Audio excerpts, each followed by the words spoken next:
Donne la parole. Amis du jour, bonjour et bienvenue dans Parcours. Aujourd'hui, nous recevons Monsieur Thomas Jury, directeur de la MJC de Nogent-sur-Marne. Bonjour Thomas, Bonjour. comment vas-tu? Bah super, super. Pour commencer, pourrais-tu te présenter pour ceux qui te connaissent pas? Alors bah moi je suis donc Thomas Jury, je suis le directeur de la MJC Louis Lepage, qui est une association à Nogent qui existe depuis très longtemps, depuis presque 70 ans. Et on est situé au 36 boulevard Gallieni, sur le même site que la bibliothèque, le musée et le Pocket Théâtre. Peux-tu nous parler de ton parcours professionnel et de celui que, qui t'a conduit à la direction de la MJC? Ouais. Alors, bah en fait, moi, je me destinais pas du tout à ça. J'ai commencé par faire des études en biologie marine, donc rien à voir avec la choucroute. Et ensuite, j'ai travaillé dans des associations d'éducation à l'environnement. Et donc, je suis rentré dans le milieu associatif via voilà la culture scientifique et l'environnement. Et ensuite, j'ai travaillé dans d'autres associations un peu plus généralistes. Ensuite, je suis arrivé dans un centre d'animation à Paris, et c'est comme ça que je suis rentré à la fédération des MJC en Île-de-France. Quelles sont aujourd'hui tes principales missions en tant que directeur? Et bah, il y en a beaucoup. Le rôle d'un directeur, c'est d'être une interface entre les adhérents, le conseil d'administration et les partenaires en général. Donc c'est diriger une équipe de salariés, c'est veiller à ce que tout se passe bien dans la maison, la sécurité des gens, des usagers, surveiller le budget, développer des partenariats, trouver des financements. Voilà, donc il y a beaucoup de choses. Qu'est-ce Qu'est-ce qui te motive le plus dans ton dans ta fonction au quotidien? Ouais. Ce qui me motive le plus, c'est les rencontres. C'est ça qui donne tout la plus-value au métier et puis à ce qu'on fait, c'est que tous les jours on rencontre des gens nouveaux, on rencontre des associations, on rencontre des partenaires, des institutionnels, des habitants, des collectifs. Et tous les jours, c'est tous les jours différents. On rencontre des gens en permanence. Comment identifierais-tu l'identité non, comment définirais-tu l'identité et et les valeurs de la MJC?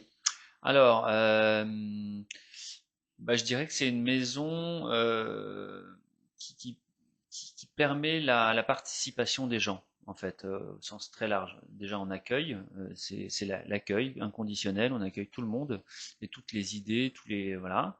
Et puis la participation, ça veut dire que on va faire en sorte que les gens s'impliquent dans autre chose que leur vie privée ou leur vie professionnelle. Et ça, c'est assez important parce qu'on vit dans une époque où les gens ont tendance un petit peu à se recroqueviller ou à avoir un peu des démarches un peu individualistes. Et donc, le rôle de la MJC pour moi, c'est de favoriser la participation des gens dans autre chose, quelque chose de plus grand que leur vie perso, quoi. Quels sont les publics que la MJC touche aujourd'hui en priorité? Et ben, on touche tous les publics, même si on s'appelle Maison des jeunes et de la culture, on n'accueille pas que les jeunes du tout. On accueille de 0 à 99 ans. On a des tout petits qui viennent avec leurs parents ou des nounous. On a des jeunes qui viennent en activité. On a des ados. On a des jeunes adultes. On a des grands. Et on touche vraiment tout le monde, tout le monde. Ouais. Selon toi, quel rôle joue la MJC dans la vie sociale, culturelle et citoyenne de la ville? J'espère qu'elle joue son rôle, enfin un bon rôle. Euh, Déjà, elle permet la rencontre. On est un lieu où on essaie de faire en sorte que les gens puissent venir pour se sentir bien, pour être au chaud, pour rencontrer des gens, pour se poser. Les gens peuvent venir pour ne rien faire et ça c'est hyper important. Donc déjà un lieu de sécurité où il fait chaud. Après, c'est un lieu d'initiative dans le sens où soit parce qu'on a une idée ensemble ou tout seul, soit parce que en rencontrant des gens sur place, on a des choses qui se mettent en place. C'est pour moi un lieu qui sert à ça, donc à développer le dynamisme de la ville aussi comme ça. Quels sont les projets ou activités dont tu es le plus fier ces dernières années? Euh, Moi, j'aime beaucoup des choses qui touchent, enfin qui sont centrales pour nous. Enfin récemment, on a mis en place la ressourcerie et qui était un peu expérimentale au début. Ça fait 4-5 ans que maintenant elle marche bien. Et ça, c'est quelque chose dont je suis assez fier parce que c'est à la fois un projet qui va faire participer des habitants. On a beaucoup de gens, des bénévoles qui participent à la ressourcerie tous les jours. C'est un lieu qui brasse beaucoup de gens, à la fois des gens qui viennent déposer des objets du quotidien et d'autres gens qui viennent les prendre. Et c'est un vrai lieu de mixité. C'est-à-dire que tous les jours, on a beaucoup d'usagers qui viennent et qui sont très différents les uns des autres. C'est pas du tout une ressourcerie qui a pour vocation uniquement d'aider des personnes en difficulté. Et ça, je trouve que c'est assez représentatif de ce qu'on peut être au sein de la MJC. Après, on a eu d'autres projets dont on est très fier, comme justement le Festival des jeunes créateurs, qui est d'actualité parce qu'il y a un appel à candidature qui est encore en cours, et on essaye de valoriser et de rendre visibles toutes les pratiques artistiques, et c'est bien qu'on en parle ici, parce que le but, c'est ça, c'est de rendre visible des jeunes qui ont une pratique artistique et qui ne savent pas ou voilà, n'ont jamais encore pu la montrer, quoi. Et si je puis me permettre sur ce sujet-là, à toute la jeunesse qui a peur, ou même les jeunes ou les moins jeunes qui a peur de faire montrer leur talent, foncez, y aller. Grâce à Thomas et à Tiffen, aujourd'hui je suis devenu animateur radio. Ils m'ont fait confiance. Je me suis lancé au début en tant que rappeur et aujourd'hui je suis devenu animateur radio. Ça, N'est-ce c'est pas? sympa de le dire. Il faut le préciser. Comment les projets sont-ils construits? euh, euh, Comment les projets sont-ils construits? Si c'est des projets qu'on porte nous, ils sont d'abord validés, entre guillemets, décidés par le conseil d'administration. C'est les bénévoles qui gèrent, enfin, qui dirigent l'association. Et ensuite, c'est à l'équipe de les mettre en place, les projets. Donc, on a une équipe de salariés, on a aussi beaucoup de bénévoles qui nous aident. Et ensuite, chacun prend sa part, mais les projets ils peuvent être portés à la fois par des membres de l'équipe permanente, ils peuvent aussi être portés par des bénévoles, ils peuvent aussi, on peut servir simplement aussi d'aide pour des projets qui sont portés par des collectifs extérieurs. Donc il n'y a pas une seule recette, quoi. Quelle place accordes-tu à l'innovation et aux nouvelles pratiques culturelles et sociales? Et ben une place centrale, parce que on doit changer beaucoup de choses dans la manière dont les gens vivent des lieux. On doit changer beaucoup de choses dans la manière dont les gens se mettent en relation.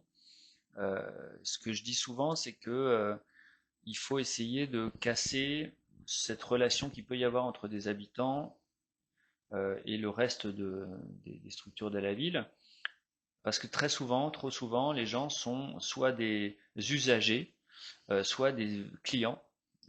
Et donc, tout ça favorise pas la participation, l'engagement, et ça les met pas en situation d'acteurs de la vie locale. Et donc, c'est ça qu'il faut essayer de transformer, casser un peu ces réflexes d'usager qui va chercher un service ou de client qui va chercher, qui paye et qui va avoir quelque chose en face. Et voilà, il faut mettre les gens en situation d'action. Comment la MJC favorise-t-elle l'engagement et la participation des jeunes? Alors, il y a plusieurs méthodes. Évidemment, ils peuvent rentrer dans des commissions, des groupes, des choses comme ça, et au conseil d'administration de l'association. On sait bien que c'est pas le moyen le plus dynamique parce que c'est pas très sexy de rentrer comme ça dans une association comme ça. Mais justement, ce qui est efficace, c'est de leur laisser la place, déjà de leur faire confiance. On met à disposition des espaces, des locaux, des salles à des jeunes. Dès qu'ils ont un projet, une envie, on doit le faire et on le fait.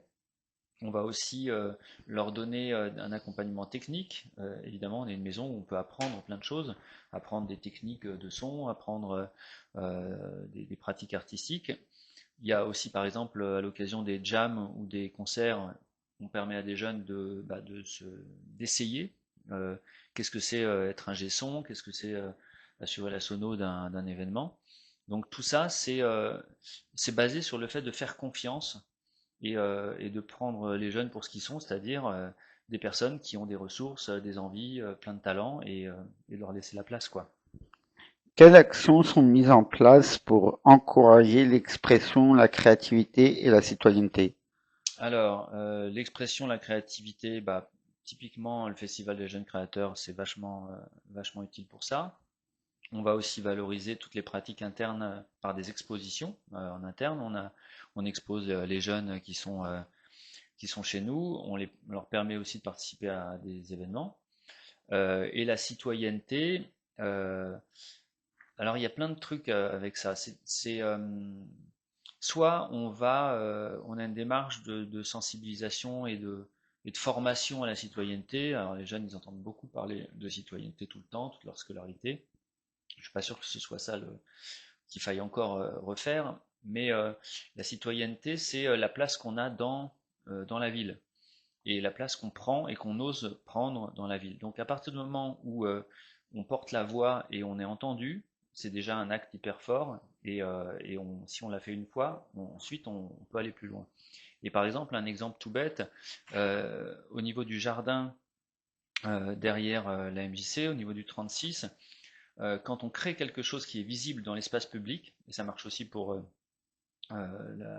l'expression artistique, mais quand on crée un élément, un aménagement en récupération, quand on crée un banc, une arche, je ne sais pas, quelque chose de visible, et ben pour moi c'est un acte hautement citoyen, c'est-à-dire qu'on a transformé à son échelle l'espace public et la ville, et que c'est visible, et que du coup, bah, une fois qu'on a fait ça, on peut aller plus loin. Et souvent, on marche comme ça dans la citoyenneté, ou en tout cas dans l'engagement, par étapes successives, par marche.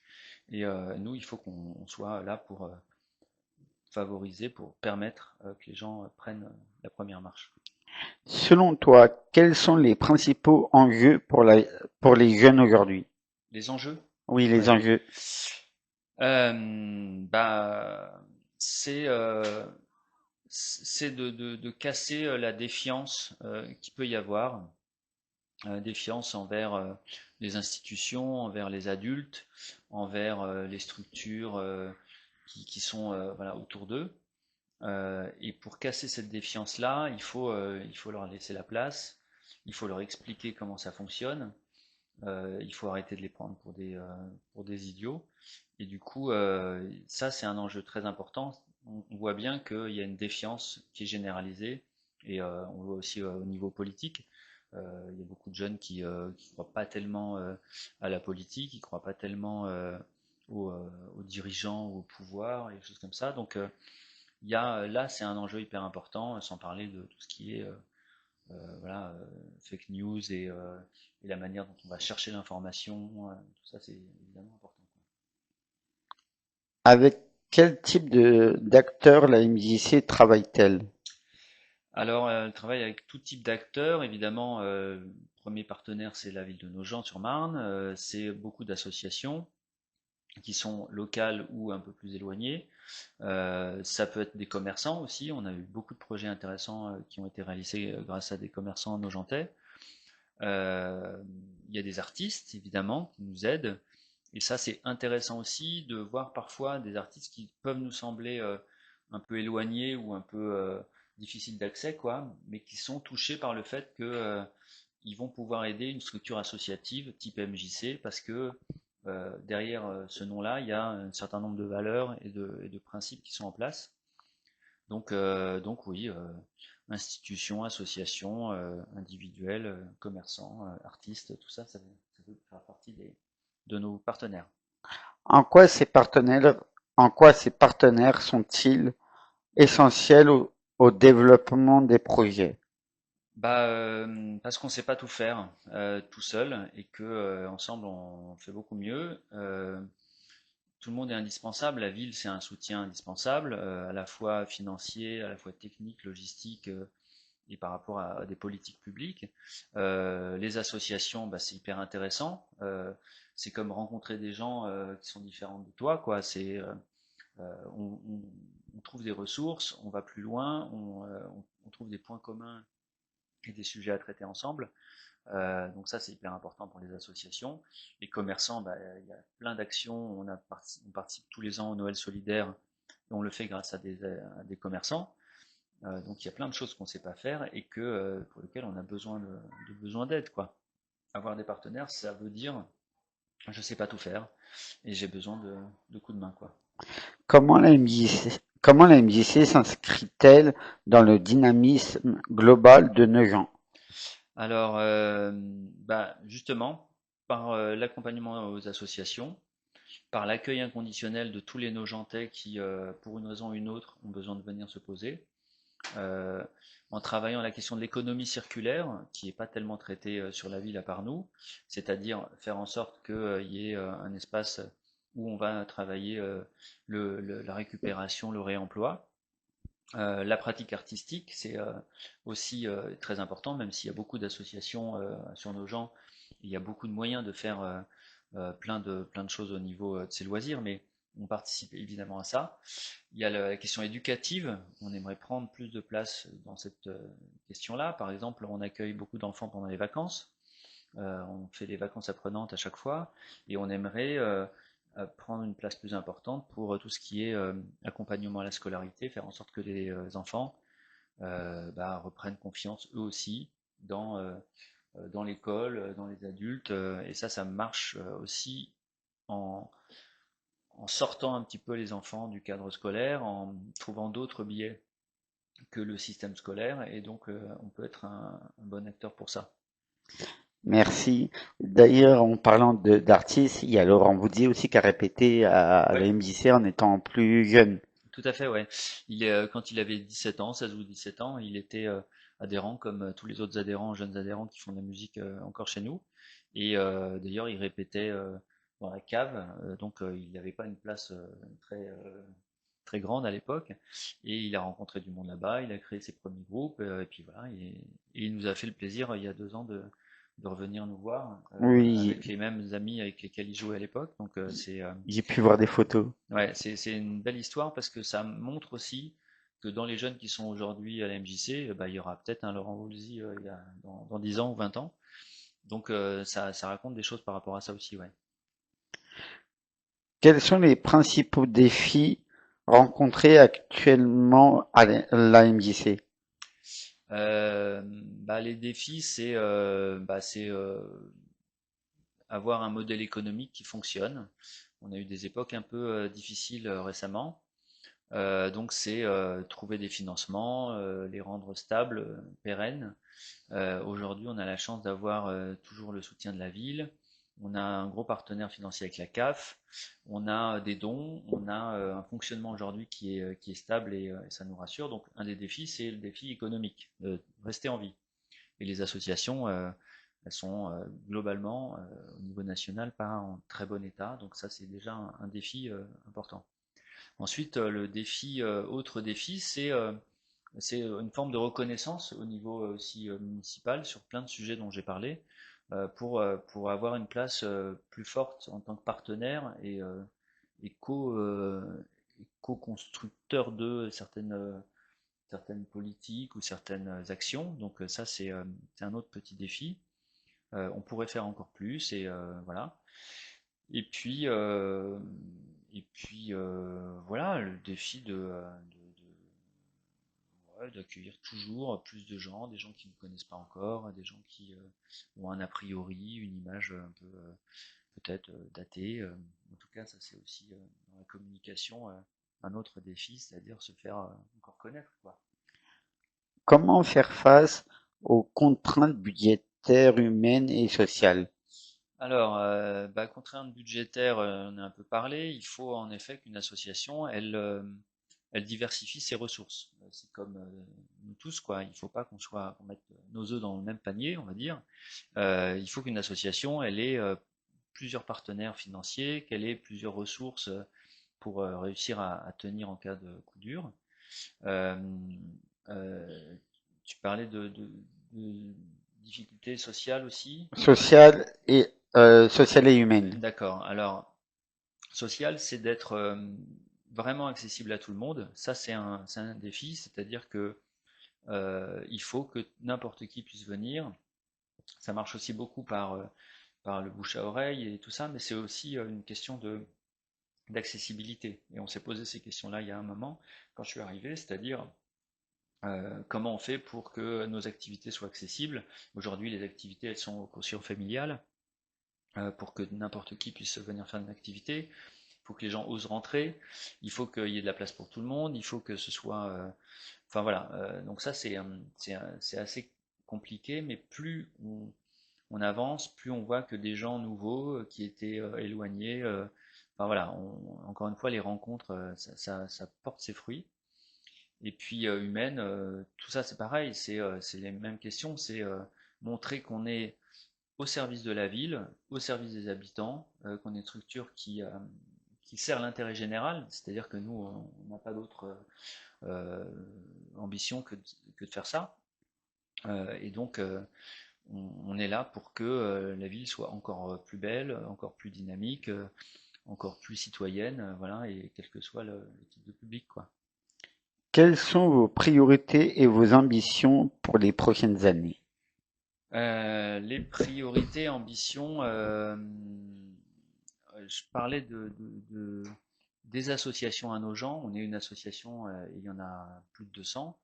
Euh, pour moi, une des priorités, c'est de faire en sorte que ces associations se connaissent mieux, agissent ensemble, mutualisent des choses, se forment, se connaissent, enfin voilà. Donc ça, c'est très important.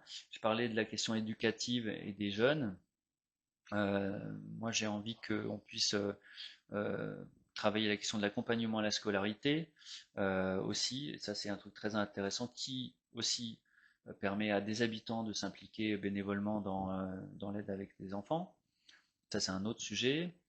Euh, voilà, développer la question du Festival des jeunes créateurs, faire en sorte de laisser plus de place à des artistes qui soient jeunes ou moins jeunes aussi à la MJC parce il y a des richesses incroyables sur la ville. Et donc, voilà, ça fait partie des petites priorités, même s'il y en a encore d'autres. Que dirais-tu à quelqu'un qui ne connaît pas encore la MJC? Alors, quelqu'un qui ne connaît pas encore la MJC, et c'est une très bonne question parce que c'est difficile d'expliquer ce qu'on fait. Il y a à la fois la question des activités régulières, il y a la ressourcerie, il y a les événements, il y a plein de choses. Euh, Moi, je dirais simplement que c'est le lieu des possibles. On peut venir et un peu trouver tout ce qu'on veut. On vient y faire des rencontres. Euh, on peut à la fois venir pour un événement simple où on demande rien, un concert, une jam, voilà. Et c'est un lieu des possibles, un lieu de découverte, un lieu où il fait chaud, un lieu aussi qui se prend pas trop au sérieux, pas trop la tête. Voilà, on essaie de faire d'être un lieu joyeux, quoi. Si tu devais résumer la MJC de Nogent en 3 mots, lesquels choisirais-tu? Oula, c'est un, non, c'est compliqué. Dire un entretien d'embauche. Je dirais confiance, je dirais participation, et puis je dirais expression, quoi. Enfin, c'est-à-dire, voilà, expression dans le sens, euh, chacun peut s'exprimer. Un message ou un souhait pour l'avenir de la MJC et ses usagers?